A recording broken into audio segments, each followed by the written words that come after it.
नमस्कार दोस्तों, मैं हूं राजन तिवारी और आप देख रहे हैं ज्योतिष मंत्र। आज मैं आपको इस वीडियो में बताने वाला हूं कार्तिक महीने में विशेष तिथियों पर किए जाने वाले स्नान का महत्व।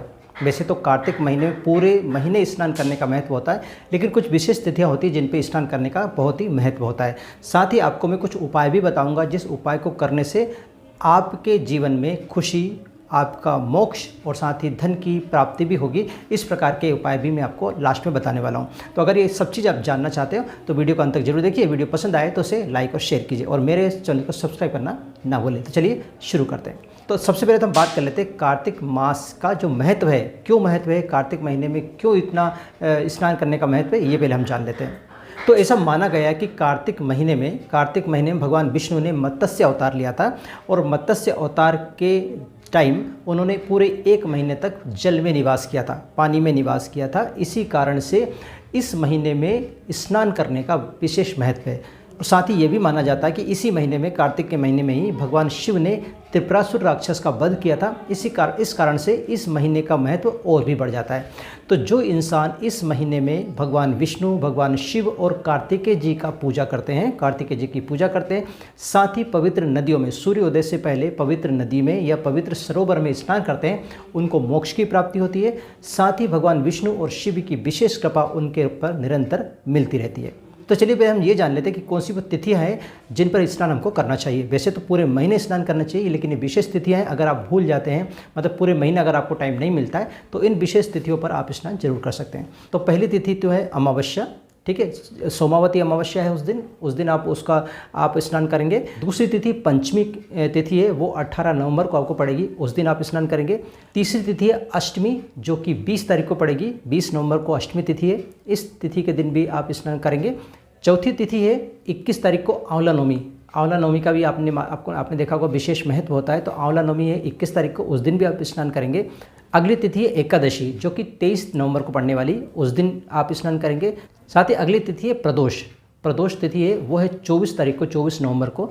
26 नवंबर को बैकुंठ चतुर्दशी है, उस दिन आप स्नान करेंगे। और साथ ही 27 तारीख को आपको मिलेगी कार्तिक पूर्णिमा, उस दिन आप विशेष स्नान करेंगे। तो ये जो तिथियां हैं, इन तिथियों पर अगर आप स्नान करते हैं तो पूरे महीने भर के स्नान का फल आपको इन तिथियों पर स्नान करने से ही मिल जाता है। फिर से मैं आपको रिमाइंड कर देता हूँ कौन कौन सी तिथि है। पहली तिथि अमावस्या हो गई है, ठीक है। दूसरी तिथि आपको पंचमी, तीसरी अष्टमी, इसके बाद में आपको आंवला नवमी के बाद आपको एकादशी तिथि है, उस दिन करना है। फिर प्रदोष यानी कि त्रयोदशी जो होती है, प्रदोष की तिथि, उस दिन आपको स्नान करना है। फिर आपको बैकुंठ चतुर्दशी के दिन स्नान करना है और लास्ट में आपको कार्तिक पूर्णिमा। इन सभी तिथियों पर अगर आप स्नान करते हैं, ध्यान रखें स्नान करने के लिए ये बात का आपको विशेष ध्यान रखना है कि आप सूर्योदय से पहले उठकर स्नान करना चाहिए, सूर्योदय के बाद स्नान नहीं करना है। जो भी अगर कार्तिक स्नान करना चाहते हैं, कार्तिक स्नान कर रहे हैं, उनको इस बात का ध्यान देना है कि वो लोग सूर्योदय से पहले स्नान करें, ठीक है। तो ये विशेष तिथियाँ हैं जिनके ऊपर आपको स्नान जरूर करना चाहिए। अगर अभी तक आपने स्नान नहीं किया है तो इन तिथियों का आप जरूर स्नान कर लें। चलिए अब मैं कुछ उपाय आपको बता देता हूँ जिन उपाय को करने से आपको विशेष फल की प्राप्ति होती है।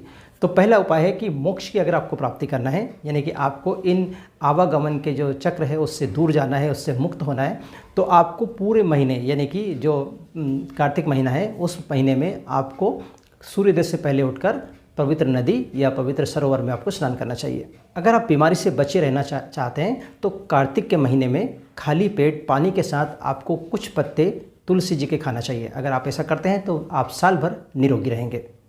कार्तिक के महीने में तुलसी जी के वृक्ष के नीचे, तुलसी जी के जो पौधा है उसके नीचे दीप जलाने से और उसकी परिक्रमा करने से आपको स्थायी लक्ष्मी की प्राप्ति होती है।